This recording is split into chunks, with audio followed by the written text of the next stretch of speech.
Welcome back, Crammers, to question 21. We're given a list of sets. List the members of the set A intersection B. So what does intersection mean? It means a value that is common between A and B.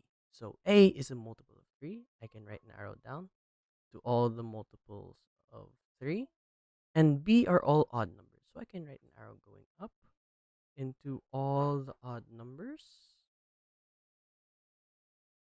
And A intersection B means which two values are both a multiple of 3 and an odd number. We can see here only two values match the description, which is 9 and 15. A union B. So what does this mean? That means write down every single value that is in A and also write down every single value that is in B.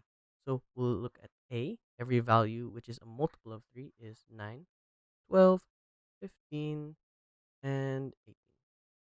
Every value that is for B, which is an odd number. So that's 9, 11, 13, 15, 17, and 19. But this is not our final answer.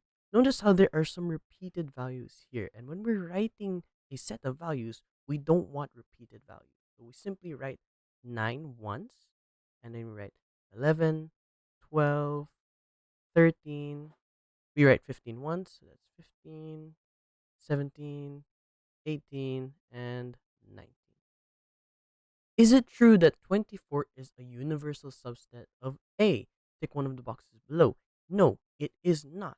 Why? Because the universal subset only goes from 9 to 20. And since 24 is greater than 20, it is not a universal subset. So it is not between 9 and 20. Set C has four members such that C intersection of not B is equal to 10 and 18. List the members of one possible set C. Now, it says here that set C has four members and two are already given. So that means we only have to give two answers. Now, we'll look towards B. Any odd number here, we can take our pick. I'm going to choose 9 and 11. All right, here, 9 and 11. Thanks for watching. Cram, then scram.